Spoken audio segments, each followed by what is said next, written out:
Sunday Morning Matters on KC24, your local election headquarters.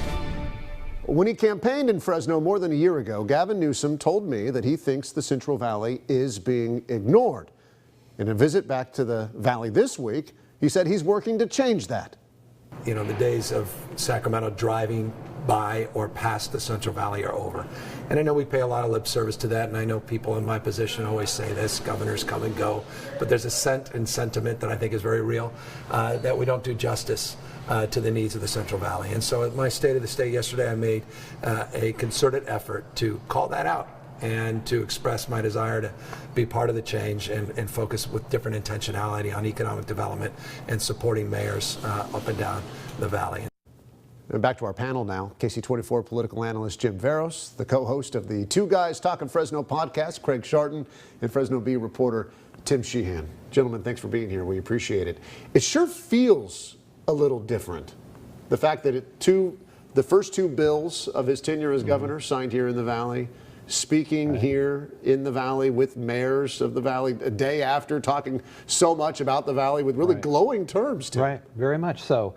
Yeah, hopefully it signals a change for the better. Governor Brown had a number of projects that were intended to help the Valley, but was never terribly vocal about them. This seems to be getting off on a different foot with the Valley as a whole, as a community. And he rarely set foot really in the Valley also. Right. We didn't see Jerry Brown here very often. No. Craig, you said you're already feeling a difference. Yeah, I mean, I was concerned that he was going to be too liberal for me, but I'm really seeing a very moderate approach. I was meeting with a bunch of pretty hardcore manufacturers this morning, and they were speaking very glowingly. He's been working with them quite a bit. They really sense that he has, as a business person, that he is going to be much more pro-business than anyone expected. And these are manufacturers in the Valley? Yeah, the San Joaquin Valley Manufacturers Alliance had a meeting this morning, and we got statewide updates from the Manufacturers Association, as well as some local people that are going to be advising, and Republicans. And man, I was really amazed at how quickly he has turned around the perception of these pretty tough, business folks in just weeks. Jim, politicians, they don't plan their schedules willy-nilly, especially trips. Right. They go places because they have an intention to go someplace and make it known that they are going there.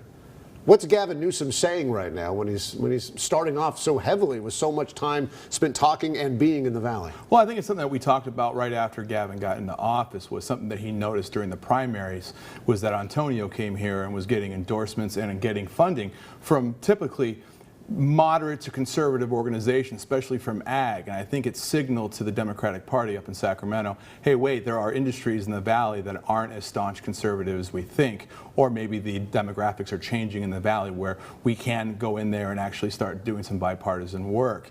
Now, politically, I think Gavin's coming down here because he had said that he was going to. He knew high-speed rail was coming up, a couple other things. But to say that he is doing this by accident is completely incorrect. He is going out here because I think he does have there is a chance for Democratic support here.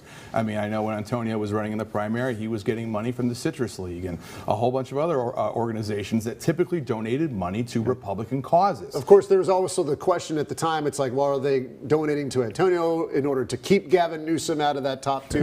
Or, so there was always all that backstory. And I think if that was actually an argument, now you can't really use that because now Gavin's coming and sort of having those meetings like Craig was saying. So we'll see how it goes. Obviously, we like seeing him here, and let's see if it continues going into the next election cycle. It's one visit.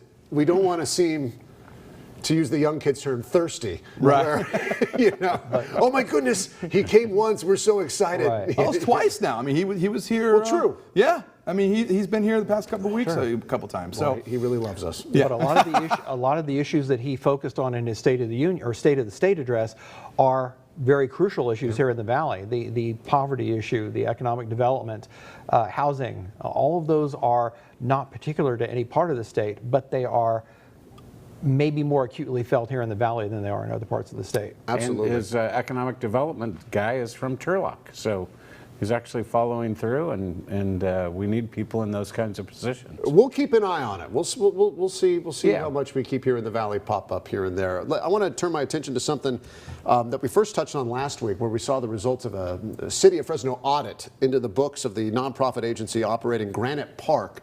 And that audit was not pretty. This week, the district attorney's office in Fresno County confirmed that it is now reviewing that audit. This group under review, by the way, a nonprofit led by Fresno developer Terrence Frazier and Congressman T.J. Cox, who acts as the treasurer of that group. This is something, and I kind of said at the time last week, this is one of those stories that kind of maybe drip, drip, drip. You know, it's going to be a slow burner, if anything. But it's not good. It doesn't seem very promising right now when the DA's office says that they're looking at something, Jim.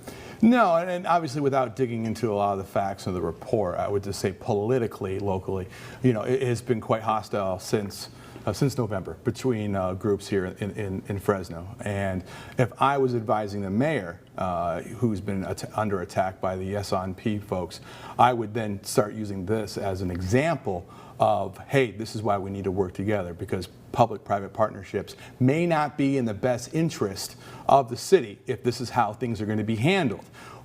That doesn't mean that we can't do it, but there needs to be checks and balances. Once again, not getting into the details of the report, but if I was advising the mayor, I would not be on the defensive. I would be on the offensive right now, engaging the folks that have been saying, hey, he didn't do enough to get parks, and obviously it was a quite hostile election. So use this issue as a way to combat. Yeah, I would. You know, we have not heard about this. I mentioned last week on the show that Congressman Cox had not responded to, his office had not responded to really a call, a question for comment on this audit. I don't believe the B. I saw Brianna's good reporting this week, and I don't think he's responded to questions. Correct. We got a statement that didn't really address the questions of the audit. So basically saying the park is great and we're happy that it's serving the community. Right. And that came kind of from Terrence Frazier and his group and his attorneys following this. It's just going to be curious to see where this goes from here on out. It's been a little bit of a fractious relationship between Terrence Frazier and the city for a while now. There were some complaints with regard to his operation of Al Radka Park and locking up the playground so that people couldn't have access to it.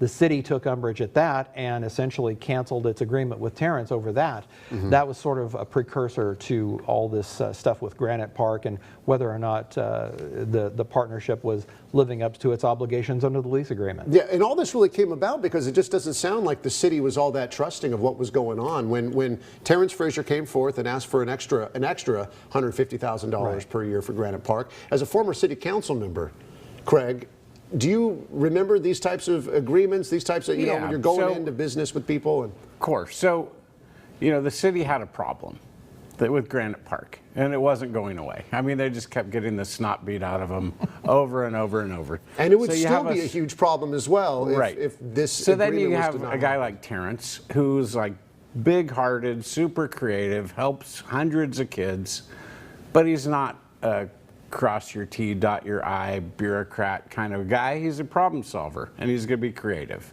And so you've got bureaucrats on one hand who are like, did you fill out the form correctly? And you've got Terrence going, did you want your park fixed or not? But is it too much to ask, though, that the people who are handling all this money do all the checks? So does the city have to be hands off on it? Or do they say, you're going to need some help with this. You don't really have the bandwidth to do all the government stuff. So how do we figure out a way to get the support so we have the parks working and we get our forms filled out correctly, rather than letting this thing just drift into more problems? Very quickly, Jim. And not to disagree with Craig, but it's more than dotting I's and crossing T's. Yeah, we'll see where it goes. Again, this could be one of those drip, drip, drip stories. We'll see, and hopefully we get some reactions, some comments from the congressman's office at some point. We're going to take a quick break. Panel, thanks so much for being here. We appreciate that.